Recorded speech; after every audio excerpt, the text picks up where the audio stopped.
Jadi ulama itu mulai dulu itu sudah berpikir. Banyak orang menjadikan tahajud, sholat malam itu media untuk hajatnya. Dan kalau nggak kesampaian ini mutung. Nyalahkan kiainya ijazah ramandi. Macam. Daripada ngono ora usah apa? Tahajud itu turu. Dan jenis kayak ini tuh banyak. Makanya ulama kayak saya itu saenake dhewe itu ya jarak. Saya sering didolani muhibbin terus bilang, Gus saya doakan gini-gini, saya mau nyalon bupati atau saya gini. Saya bilang gak waduh orang dongo, nak ramandi darani ulama dongane ramandi. Nak mandi kamu jadi bupati tetap nganggep karena beli. Sopo sing ora roh bupati saya juga beli. Ribet kan? Ketika mereka jadi ngunsurkan doa kamu apa karena kemarin beli? Yang beli maksudnya nggak beli nggak usah tersinggung. Jadi ribet ngadepin. Nggak artinya gini loh, boyo doa itu jangan dipakai begitu loh. Kalau minta nasihat, tak nasihati jadi bupati yang baik, gubernur yang. Kalau minta doa itu resikonya. Akhirnya gigi kalau diminta doa ya doa, sebenarnya diisinya itu nggak doa kemenangan. Ya doa selamat gitu. Karena ribet. Makanya Islam itu doa itu setelah iman. Aturan iman benar baru doa. Aturan iman benar termasuk Allah itu yaf'alu ma yasha, boleh melakukan yang dikehendaki. Allah nggak boleh terdikte oleh doa kita, nggak boleh. Ya saya ulang lagi ya, madzhab Hasan Asyadzili ini khas kita. Jadi la ilaha illallah itu didahulukan sebelum istighfar. Tapi kebalikannya madzhab Imam Sanusi itu dibalik. La ilaha illallah itu kalimat yang sakral. Karena yang sakral dibutuhkan muqaddimah, yaitu yang melafadzkan harus yang sudah bersih, yang sudah steril baru melafadzkan la ilaha illallah. Maka dalam madzhab Sanusiyah istighfar dulu baru la ilaha illallah. Nah dalam madzhab Abdul Hasan Asyadzili kebalikan, istighfar itu sah setelah sahnya tauhid. Kamu ikut mana tuh? Asyadzili apa Sanusiyah? Alhamdulillah sama-sama tidak paham, ya sudah. Akhirnya sudah, ya nggak kemana-mana kan gitu. Jadi apa ya? Terus ini saya teruskan, ini biar khas pesantren atau khas NU lah, kalau bahasa Pak Rektor khas NU. Ini Ben sampean tahu beberapa perbedaan itu lazim, halaman 24 ya, halaman 24 sama 25 tak baca, ini masih orisinil. An Sufyan bin Uyainah, ini juga gurunya Imam Syafi'i. Kata Sufyan bin Uyainah, beliau cerita, kana Isa wa Yahya alaihi salam ya'tiyanil qaryah fayas'alu Isa an syirari ahliha wa yas'alu Yahya an khiyari ahliha. Jadi Nabi Isa dan Nabi Yahya itu satu generasi, sama-sama masih muda. Kalau di satu kampung yang Nabi Yahya tanya, ini keluarga terbaik siapa? Saya mau nginap di situ karena kumpul orang baik itu nyaman. Kalau Nabi Isa kebalikan, keluarga terburuk mana ya, saya tak di situ. Nah terus akhirnya faqala lahu Yahya lima tanzilu ala syirarin nas, kenapa kalau kamu bermalam kok malah kumpul orang-orang yang nakal? Innama ana tabibun udawil mardo, saya ini nabi para dokter, di mana-mana dokter yang ngumpuli yang sakit, ngobati yang sakit. Makanya di NU itu ya banyak Kiai Jazab mengumpuli yang nakal-nakal. Nak tepak yang entas yang nakal, nak ora tepak ya katut. Ini adu nyali lah sudah itu. Tapi itu ada ilmunya, yaitu niru Nabi siapa? Isa. Kalau kamu dokter penelitian itu cari daerah yang banyak pandemi apa yang bersih? Yang banyak pandemi, karena yang namanya penelitian ya di situ kan. Kalau kamu dakwah ngentas kemiskinan, ke daerah miskin apa daerah kaya? Nah sama, kalau ngentas kefasikan ke daerah fasik apa daerah orang soleh? Fasik. Ya, tapi itu Nabi Isa. Nah, kalau kamu tidak Nabi kan potensinya kan ngacut itu. Tapi setidaknya bahwa kita sering disalahkan karena punya beberapa tokoh yang ngancani fasik-fasik, itu sebenarnya ada dalilnya, yaitu Nabi siapa? Isa. Nah terus masalah tegas dan lunak. Ketika ada mahasiswa misalnya pacaran, boncengan lanang dan perempuan, itu pilihan kita apa? Kalau tegas, terus gak mau mendengar kita. Misalnya gini, contoh gampang, tak beri contoh Pak D, jangan orang tua, nanti secara fikih itu beda. Nah ini kan kita orang pesantren, nah, biasa ngaji fikih detail. Kamu Pak D seorang perempuan, mahasiswi misalnya, sering pacaran. Setiap ke situ sama pacarnya kamu diam saja, padahal kamu dosen keislaman. Mesti pawanaan kamu nyimpulkan ternyata pacaran itu tidak apa-apa. Buktinya Pak D itu tidak negur, menengahi. Ini berarti as-sukut alal mungkar. Tapi kebalikannya, Pak D ini terkenal keras. Nak rono mesti raja kuponaan. Akhirnya ya ora rono. Mesti ngerti nak mesti diamuk. Nah, dua orang ini sama-sama gagal kan? Yang lunak menjadikan ponakannya pacaran terus karena enggak negur sehingga dikira membolehkan. Sing keras juga gak sempat bina wong rono era wani. Akhirnya dua orang ini sama-sama enggak ketemu, sama-sama enggak berkesempatan membina kan? Gagal membina kan? Karena yang keras ponakannya enggak pernah situ, berarti enggak bisa bina kan? Yang lunak membiarkan berarti juga ada bina. Nah, Islam itu antara dua itu. Ya gak terlalu lunak, gak terlalu keras. Karena kalau terlalu keras, misalnya ada kiai terlalu keras, lu masyarakat mau tanya itu gimana? Lari kan? Loh, saya ini punya pengalaman pribadi. Saya ini kan kecelok orang alim. Itu kalau pernah ya saya itu berusaha ya pokoknya ya umumnya orang alim lah. Tenang, terus anteng, nggak gejlok-gejlokan. Itu nggak ada yang tanya. Saya mimpi ketemu beberapa ulama itu disalahkan. Terus umat saya kalau mau tanya itu ke siapa? Wong alim wis wibawa, meneng tambah banget wibawanya. Berlakuraan sering gejlok rektor macam-macam. Terus wong wanita kok saya biasa ke pasar pandangan dicegot orang. Gus, putri saya itu sering keluar darah tapi melebihi batas haid gini-gini. Kalau badhe sowan jenengan, gak usah sowan ngene mbek ngadeg-ngadegan. Terus tanya, yang haid berapa hari, Gus? Ya sesuai rudat ilal adat sebelum dia punya penyakit istighadah itu berapa? 6 hari ya sudah, kembali 6 hari lainnya mustahadah, tetap sholat, tetap normal. Tapi kalau sawi bawa mau pasar go tasbih dulu iku mesti wong salaman njaluk donga yakin. Tapi baru kayak rada uraan ketemu wong-wong, dol pening ndi? Maaf pening ndi? Gus beneran Gus ketemu jenengan kula wingi badhe tua kok. Ini tanya. Jadi uraanku itu amdan. Lho nek sampean asli. Asli uraan. Karena ndak uraan lah tetap ndak wibawa kan. Jadi baru kayak uraan itu ya banyak. Saya itu kalau ngantor di Jogja itu banyak orang yang tanya. Ya biasa tuh tanya macam-macam. Karena saya uraan. Ke pasar ya orang, bahkan di bis sering ketemu orang, wah beneran Gus kalau badhe sowan jenengan badhe tanya ini. Ya sudah di sini aja. Jadi semua itu diilmoni. Nah, Nabi itu punya sisi yang dua-duanya jalan. Memang beliau luar biasa, dipilih Allah yang luar biasa. Nabi ketika wibawa itu banyak sahabat yang bahkan mengenali wajahnya aja tidak bisa. Ka'anna ala ru'usihim at-tayr. Bayangannya seakan-akan di kepalanya itu ada burung yang takut saking antengnya. Tapi Nabi sekali mengeluarkan job, sekali santai, itu sahabat tanya itu sampai yang nggak pantas ditanyakan. Nabi saya tadi kumpul istri saya, tapi tidak enzal itu wajib mandi ndak. Aro'aita law anna ahadana ya'ti imro'atahu walam yunzil. Itu ya ditanyakan. Nabi pun kumpul itu betul sakit enzal sepundi. Guys betul lagi. Terus ya ada yang tanya macam-macam. Ini saking ada sahabat dipanggil Nabi tambah lari, dipanggil lagi tambah lari. Pas jenengan nyeluk, pas kalau kumpul bojo kula. Lah kula kuwatir jenengan orang suci, saya belum mandi, makanya saya lari. Nabi ngendikan innamal mukmin thahir, ya nak masalah ketemu kiai ra apa-apa ijek junub. Penting kok nak salat ya adus sik. Tapi Nabi sekali pakai mazahirul jalal, tapi pakai wibawanya, itu orang nggak berani ngomong. Tapi sekali Nabi rileks, itu orang bisa tanya apa saja, termasuk halal yang nggak pantas. Ada sahabat itu tanya lucu, tanya Maimunah itu ya cantik tapi sudah agak tua lah. Maimunah, ya umal mukminin, hukumnya ngambung bojo pas Ramadan ubi. Wah gak roh aku, gak tahu diambung kan Nabi pas Ramadan. Tanya Saudawa malah orang-orang diambung, kalau Saudawa itu kan istiwa itu. Lucunya istrinya jawab, tanya Aisyah yang mungkin Nabi, iya yang mungkin tanya Aisyah. Itu yang usul ya istrinya Nabi Maimunah. Selalu Aisyah, tanya Mbak Aisyah. Ya Amirul ya umal mukminin gini-gini. Aisyah yang cantik masih perawan kan. Qabbalani Rasulullah bahwa Nabi biasa ngambung-ngambung pas Ramadan dan beliau tetap puasa. Akhirnya fakih ngarang kan wa takbil fi Ramadan wa tublah la tubtilu shauma ngambung ora. Iku udah biasa di sini. Ya nasi bojone ayu.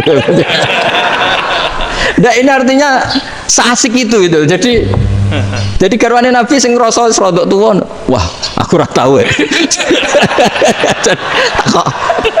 Kok Aisyah. Serilek itu dulu itu. Maksudnya orang Islam pertentangan gitu. Maksudnya dia balik semua ini bedanya orang pesantren sama orang kampus. Kalau orang kampus mau cerita agama itu rahmatan lil alamin, tapi nyontokno rileke ora iso. Agama itu rilek, tapi nyontokno rileke ora iso. Mergo ya rapati ngaji. Contohnya ora iso, dadi mau gawe kaidah mau Islam itu rahmatan. Jadi Nabi itu lah, Allah juga gitu. Allah itu kalau sudah memperlihatkan madzahirul jalal, itu mbok malaikat Jibril rawan. Ketika Allah dengan madzahirul jalal. Tapi kalau Allah dengan madzahirul jamal, madzahirul apa? Jamal. Ibu yo gojo-gojo kan ambek makhluk gojo. Yo buli-bulian cara sakniki. Ya sampean delok ning hadis syafaat itu, akhiru man dakhalal jannah atau akhiru man kharaja minan nar, itu di beberapa judul. Ada seorang rojul yang ahli neraka ya, dintas mbek pangeran terus ditudono swarga. Gusti, swarga ngiler tok ora wong wayu roh wis ngiler tok ngerjaluk Gusti mosok roh tok ora oleh mlebu jarimu asal mlebu metu kon neraka ora jaluk-jaluk meneh sumpah lho ya gak jaluk apa-apa meneh mboten Gusti sekali saya keluar dari neraka ndak akan minta apa-apa lagi wis wallahi la as'alu ghairah mesti ghairah khoslah ghairah tilkal khoslah ya niku selain keluar dari neraka saya ndak akan minta lagi didono swarga wong dokelono seru wibet kan sing bojone elek kan dendam dadi ning swarga iki swarga wis macam-macam Gusti mosok roh tok ora oleh mlebu jarene ra janji ra njaluk meneh akhire ya wis didelokno neraka jadi pangeran jawabe gampang didelokno neraka roh neraka begitu menyakitkan begitu ngeri sudah Gusti saya tidak minta surga sementing nggak masuk neraka Rabbana srif anna adzab jahannam setelah lama itu diadepno swarga njuk mlebu swarga terus diadepno neraka akhirnya ya sudah saiki mlebu swarga gak apa-apa iku jawabe lucu atas taziu binjenengan ngenyek kula mengkarwan ahli swarga kok mlebu swarga terus akhirnya mlebu swarga kan mlebu swarga tamanna sangen-angen sembo jaluk apa orang angan-angan yang indah-indah laka wa asratu amsal ya siku tak turuti wa asratu amsalih lan lipatan kesepuluh jawab wong lanang iki lucu atas taziu bi wa anta rabbul alamin jenengan pangeran kok ngenyekan maksudnya wis karuan aku ora pantes terus dari pangeran la astaziu bika walakinni alama asya'u qadir aku gak ngenyek kowe pancen aku pangeran nuruti kowe iku iso jadi Allah sendiri ketika dengan madzahirul jamal itu malaikat ya ono sing wani bantah masyhur itu kan malaikat sing bantah pangeran atas alufia mayufsidu fiya wa sikut karena Allah dengan madzahirul jamal sing paling masyhur Nabi Musa itu ketika Nabi Mi'raj itu beliau kira-kira di langit keempat lah yang masyhur atau kelima melangkahi Nabi Musa menangis ya Robbi ini apa-apaan orang sing ja'a ba'di kemudian melangkahi makom saya ini apa-apaan jadi Nabi Muhammad kan apapun hebatnya kan junior kok melangkahi makom saya ini apa-apaan nggak fair ya? Sampai Nabi Muhammad itu tanya gini sama Jibril reaksi Allah gimana ketika melihat Musa seperti itu jawab malaikat Jibril lucu ya roh khiddatahu Allah sapal gayanya Musa biar ya dibiarin aja sama Allah tapi yang jenenge Nabi Musa itu kekasihnya Allah tetap berkah bagi kita betul ketika setelah Mi'raj diwajibkan sholat 50 gentenan Nabi Musa kelihatan nabinya sebenarnya Nabi Musa itu sebetulnya loh gak nguntungkan kita sebetulnya tapi yang nguntungkan sebenarnya tidak niat nguntungkan kita tapi nguntungkan Nabi Ibrahim kan di langit ke-6 keren lah konti jong ketemu Allah ngeten-ngeten kan sholat seket karena Nabi Ibrahim terkenal Nabi baik ada bantah bareng Nabi Musa kenapa diceluk pangeran aku akan sholat ping seket inna umataka la tutiku dalik wah gak kuat umatmu serai-rai gak umatmu orang arah kuat seket roda tapi sebenarnya Nabi Musa itu niatnya bukan membela kita fa inna umati la umatku sing gagah-gagah ra iso meneng umat berarti sebetulnya ya, itu masih pakai gengsinya wes ngono-ngono lah sementing kita untung ya sebetulnya dia itu gak terima wong umat saya aja yang lebih kuat gak kuat apalagi umatmu nah terus sebudin irji ila rabbika fas'alhu takhfif itu berarti Allah dengan madzahirul jamal sudahlah datang ke Allah minta keringanan Allah itu baik minta sampai Allah itu ringanan mau 5 tok jadi cek 4-5 Balik Nabi Musa, piro 45, cek ra kuat umat. Wong umatku ora kuat, dadi sebenarnya bilang umatku ora kuat. Lho cara Nabi Muhammad model wong Malang, yo beda umatku mbek umatmu. Ribet kan? Itu. Lho Nabi Muhammad kan tidak seperti itu kan? Tidak punya akhlak Malang kan? Akhlak. Maksudnya akhlaknya mujur itu, akhlak yang baik gitu. Ya akhlak yang mujur, bukan yang Malang gitu. Jadi Nabi ya manut. Tinggal 40 kan, dikurangi lagi 35 sampai 9 kali kan? Masyhur itu. Ya kan kalau dikurangi 55 kan berarti turun naik kan 9 kali. Itu setelah 5 itu Nabi Musa cek usul masih ragu. Itu cara Nabi munggah nentek.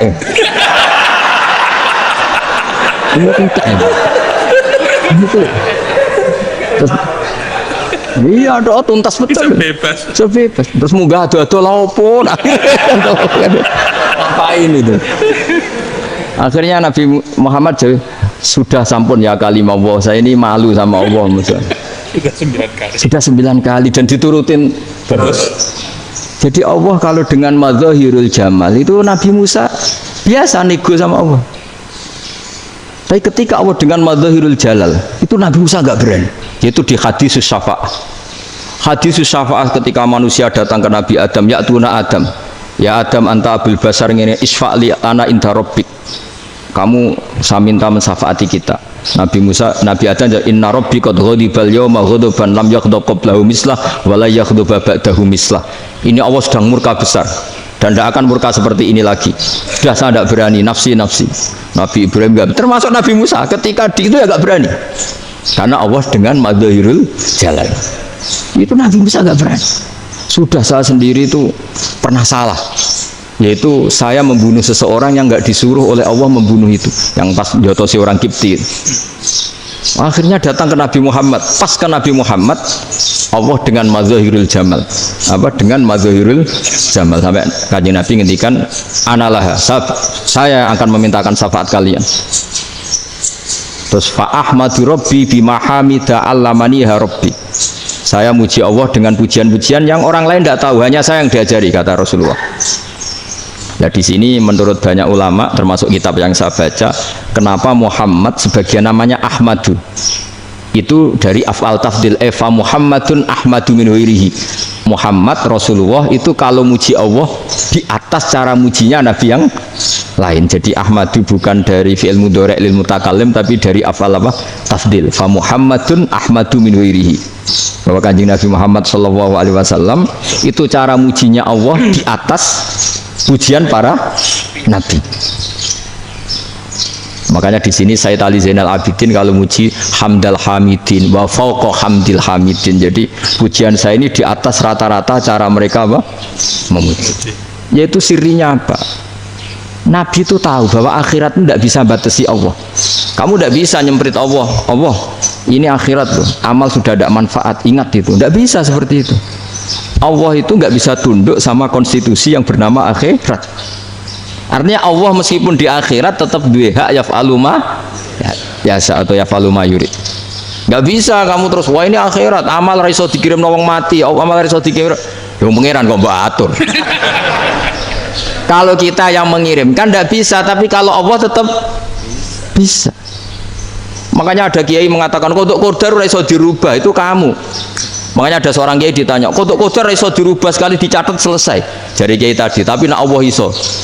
Dalilnya apa? Yang huwahu ma yasau wa yusbit. Nak Allah ya iso, sing ra iso kan kita. Nah, Nabi itu tahu betul meskipun akhirat itu Allah masih bisa dinego, saking baiknya. Akhirnya Nabi sujud, masyhur itu terus, ya Muhammad irfa' ra'sak wasal tuqa wasatu safa. Ismat sirahmu angkat, kuwi apa tak turuti. Terus semenjak itu Nabi minta apa? Syafaat. Artinya apa? Ketika Nabi lain berpikir bahwa akhirat ini membatasi amal, karena sudah Nabi tahu betul kalau Allah tetap Allah, yang nggak terbatas kekuasaannya, nggak terbatas rahmatnya juga saat di akhir. Makanya disebut fa Muhammadun Ahmadu min ghairihi. Makanya wa mubasyiran bi rasuli ya'ti mim ba'di ismuhu Ahmad. Jadi makanya terus banyak GNO yang macam-macam lah. Ono sing potongane wedi terus hati-hati. Niku berarti makome Madzahirul Jalal. Ono sing amen guyon nek makome Madzahirul Jamal. Ono sing ra jelas ngene iki, sing jelas. Nak guyu buanter kok nangis kok buanter. Jebule urusan utang. Lah ini sudah yang udah. Jadi makanya yang rileks saja. Sebenarnya agama ini santai, rileks karena agama ini harus bifarohin wasururin. Enggak boleh agama ini dibawa dengan kekerasan, dengan antisosial. Karena agama ini harus kul bi fadlillah fi rahmati fa bidzalika falyafrahu, harus senang, harus rileks. Makanya saya jadi kiai itu senang takutnya gini. Sekali saya tidak senang jadi presiden buruk. Ternyata jadi wong alim ora enak. Itu contohnya. Sampai merengut terus uripe susah. Nanti orang tidak berani jadi orang alim. Makanya saya buktikan bahwa saya lebih bahagia dibanding rektor. Nanti orang yang jadi rektor semua ingin jadi orang alim. Saya pernah ketemu sekian rektor di Jogja, tanya, Gus, kenapa jenengan bela-belain pesantren sampai segitu? Kan keren kampus NU, sekarang ada Unisma, ada NU Jogja, ada NU Jepara gini. Tak bilangin gini, sampai rektornya itu istighfar kan. Saya bilangin gini, ini sekaligus tak kasih tahu ini rektor Unisma ini. Tak bilangin gini, andai kan tidak ada kiai kayak saya itu Islam bisa tutup. Katanya. Kok bisa Gus? Misalnya ada perempuan haid faqal adat. Itu kalau untuk tahu hukumnya haid daftar dulu ke Unisma. Daftar dulu kan? Setelah daftar nunggu pelajaran haid. Baru tahu haid setelah 3 tahun dari masalahnya ini. Tapi baru kayak kiai ketemu saya di jalan, Gus anak kula nu haid ngeten-ngeten mboten normal hukumnya piye? Oh, hukumnya ngene dibalekno ning adat. Ora usah registrasi, ora usah daftar. Jadi ya harus ada istighfarnya lah. Unisma juga harus istighfar, semuanya harus istighfar. Karena ada sisi yang nggak mewakili kebutuhan Islam. Tapi saya sebagai kiai juga istighfar. Karena fakta hukum mengatakan yang boleh jadi KUA yang jabat, yang boleh kemenak yang punya gelar. Dan ini yang mengawal Islam secara undang-undang karena mereka yang bikin. Nah, karena kiai tidak punya gelar tidak bisa jabat di situ. Saya juga istighfar. Jadi tidak sampai untuk yang istighfar. Karena yang kebutuhan ini terwakili yang punya gelar. Tapi yang punya gelar juga harus istighfar tadi. Mosok kepen roh hukum haid ngenteni kuliah se. Ngentek itu aja nanti nunggu guru yang pas mata pelajaran itu. Ya, terus kapan dekne salate wong jawabannya belum ketemu. Tapi baru kayak saya kan ketemu di jalan tanya. Gus saya sering ketemu. Gus saya ini bapak angkat. Mau nikahkan putri saya itu gimana itu kalau cerita wali sebenarnya anak saya sok, kalau nggak cerita nggak sah karena saya bapak angkat. Itu banyak. Hanya tak akali ya sudah wali yang sebenarnya taukil pada hakim tanpa diketahui, tapi hakikatnya itu taukil hakim. Itu kan tidak gampang. Dan tapi kalau tanyanya di kampus registrasi dulu, daftar dulu, baru tahun berapa ada pelajaran itu? Semester 5 baru tak. Iya kan? Semester 5 ya? Iya. Oh, itu kan. Jadi jangan kira terus sistem Unisma itu yang terbaik di dunia, tidak juga kan, tidak juga. Dan sistem-sistem yang lain maksudnya ada aja. Tapi sistem kiai loh, Mbah Mun juga sering pesen saya, kowe kudu seneng pegawai negeri. Piye sing jaga agama pegawai negeri. Kemarin pas acara 7 harinya Gus Robasa matur itu di depan para kiai. Setelah saya jadi kiai ya itu nyata. Islam di Papua, di NTT yang bawa siapa? Dokter negeri. Ya kan, KUA negeri, barokahnya mereka negeri dijamin negara kan, barokahnya Muslim berkebutuhan Islam, akhirnya bikin musola di situ, bikin masjid. Bahkan di Korea Utara itu ada masjid bawaan duta besar, karena banyak duta besar Muslim berkebutuhan masjid. Yang bisa gini itu yang negeri apa yang swasta? Negeri lah. Di sini kiai tidak mewakili semua kebutuhan apa? Islam. Tapi kampus juga enggak, kampus Islam sekalipun tidak memenuhi semua kebutuhan Islam tadi. Masa orang tanya kan nunggu semester berapa tadi? Semester 5 masih daftar dulu. Nunggu pelajaran itu. Payahnya pas ketemu dosennya, saya tidak pernah kan ribet kan? Pas dosennya cowok gitu. Jadi sudahlah, makanya ini. Iya, makanya ini kan bentuk kearifan. Jenengan ngakui fungsi kiai kayak saya itu bentuk kearifan. Saya juga ngakui jenengan itu butuh kearifan. Saya sering didolani KUA itu. Itu rata-rata ya didikan kiai. kompilasi hukum Islam itu banyak ya, janda cantik. Contohnya harus cantik, kalau jelek nggak mungkin terjadi kan. Ada janda cantik kebetulan suka kawin tapi takut zina. Saya ulang lagi, suka kawin tapi takut. Itu seringnya gitu Pak Rektor. Jadi dia kawin bosen, bilang ke KUA, Pak saya sekarang mau nikah sama ini. Loh, tapi kamu mau punya suami. Ya tapi kan nggak tercatat Pak. Itu KUA-nya rata-rata itu nggak berani. Meskipun nggak tercatat, karena secara fikih meskipun nggak tercatat tetap dia seorang perempuan yang bersuami, maka nggak boleh nikah sama orang lain. Jadi coba kalau nyun sewu KUA hanya ngikuti hukum formal, yang penting di catatannya nggak punya suami, ya dinikahkan saja kan. Tapi mereka enggak, karena didikan kiai nggak berani. Artinya gini, kalau hanya pro hukum catatan sipil, maka ini dinikahkan bisa karena nggak tercatat. Tapi secara hukum santri nggak bisa dong menikahkan perempuan sing dadi zaujin yang punya suami. Nah, ini barokahnya kerjasama yang baik. Jadi di masyarakat itu tertanam didikan kiai, nggak boleh nikahkan perempuan yang bersuami. Tapi di KUA ngikuti hukum formal. Dan di Indonesia itu KUA itu rata-rata konsultasinya ya sama kiai. Sehingga ya nggak berani akhirnya, meskipun aku mlebu rokok mbak, gak iso. Dan itu banyak. Saya ulang lagi ya, makanya ini kan pesantren itu nggak boleh mati. Orang kiai-kiai kayak saya nggak jelas-jelas itu harus lebih jelas lagi. Karena ini yang on time, yang online, yang siapa saja bisa tanya. Saya itu SMS saya itu nggak punya HP WA. HP jadul itu SMS-nya tiap hari tak berapa. Orang yang tanya dari Kalimantan, dari Aceh. Gus di kampung saya ada masjid 2 itu yang Samana, ada yang dari orang perkotaan. Gus di perumahan baru ada masjid, yang Jumatan baru orang 12, sah enggak? Ya langsung saya jawab, sah. Dalilnya ini. Ya sudah. Nah, tapi kata Imam Syafi'i gini, harus orang 40, itu madzhab Syafi'i, dalam madzhab yang lain gini-gini. Itu kalau tanya rektor itu kan ribet, masuk ajudan dulu, asisten dulu, panjang.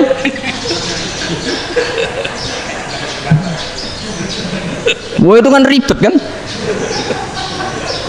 Manggil dosen dekan VAI, dipanggil dekan VAI nggak mau langsung jawab, cari dosen yang nekuni itu. Usul fikih saya nekuni itu baru seminar, nunggu dulu mbak, ini orangnya baru. Panjang kan. Bisa tutup Islam kalau kesuwen. Coba kalau tanya kiai kan enggak ketemu di jalan. Dulu Mbah Zubair kata Mbah Mun, saya termasuk santri yang diapresiasi Mbah Mun. Bisa Mbah Zubair yang ngono, anak nong takok sampai sowan gak oleh. Gak takok ning kene. Jangan biasa ditanya orang ngadeg-adegan. Ya alhamdulillah ilmunya cukup, kalau gak cukup ya kok sik. Jadi sebetulnya orang sopan itu ya agak-agak ada yang ditutupi sebetulnya. Buatan prayogi teng dalan nginjang mawon matur. Sebetulnya ya sebenarnya memang ilmunya agak cukup gitu. Tapi itu sebenarnya secara fikih itu haram, menunda itu haram. Ya haram tuh, coba bayangkan ya, kalau tanyanya sekarang, Gus saya ini sudah keluar darah 1 bulan penuh, padahal normalnya hanya 6 hari. Saya nanti sholat enggak?